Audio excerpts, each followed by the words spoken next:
As we work on the next two parts of Fairley's material on the symbols of Freemasonry, it's a good idea to reiterate some lessons we learned when we were addressing his claims concerning Catholic symbols. First of all, symbols, even if they look very much the same, take on different meanings in different contexts, especially when a group claims a symbol used by someone else and assigns it a new meaning as a sort of claim of superiority on the other group. Second, an appeal to a secondary meaning, or a meaning known only to the initiate, begs the question: if a group says that their symbol means one thing, then your burden is to show that they are lying about what that symbol means, not just say that they're lying. Third and most important, paranoid suspicion plus imagination isn't an argument. If you're going to claim that a symbol used by a group represents evil, you need to prove it, not just connect two dots that are 50 miles apart.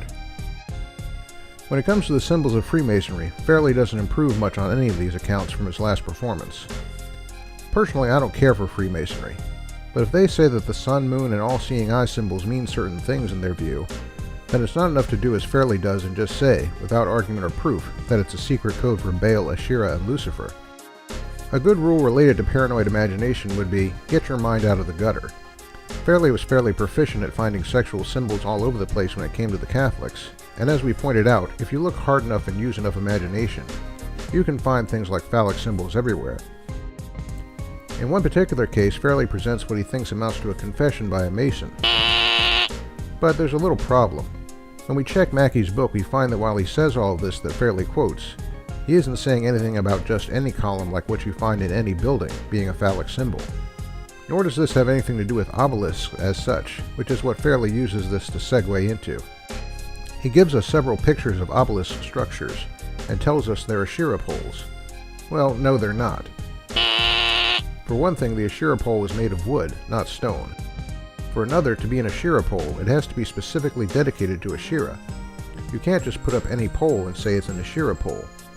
But none of these obelisks fits that description, nor are they sexual symbols except maybe to people who have too vivid an imagination. According to a real scholarly source, the Encyclopedia of Ancient Egyptian Architecture, the Egyptians intended the obelisk as an abstract representation of the Ben-Ben stone of Heliopolis, or a petrified sunbeam.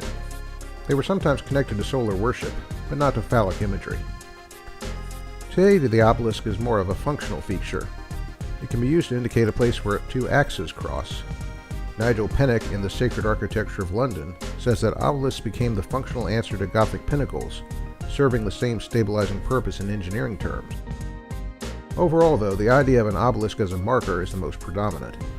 That fits in with its origins as a petrified sunray, so you might say it's like an arrow pointing down to a location and saying, here's this thing, whatever it is. Another obelisk that captures Fairley's attention is the Wallace Monument over in the United Kingdom. He says he suspected just from its design that a Freemason may have been behind it. The designer was a fellow named John Thomas Rockhead, and there is a Masonic lodge that claims him as a past member. But the only answer needed for this is, so what? Fairley actually needs to take his own advice here.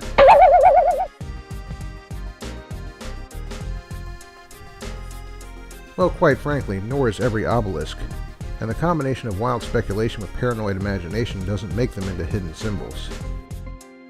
So also, for example, an obelisk Fairley saw at Calton Hill in Scotland.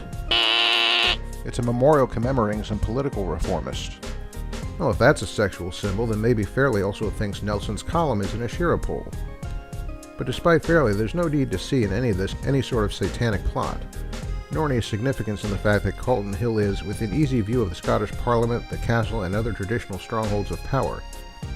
Calton Hill is the site of many memorials, including one to the Scottish philosopher Dugald Stewart, and a memorial to Scottish soldiers who fell in the line of duty fighting Napoleon. Did Satan enlist all those guys to help him out too? I'll have to rate this vid empty.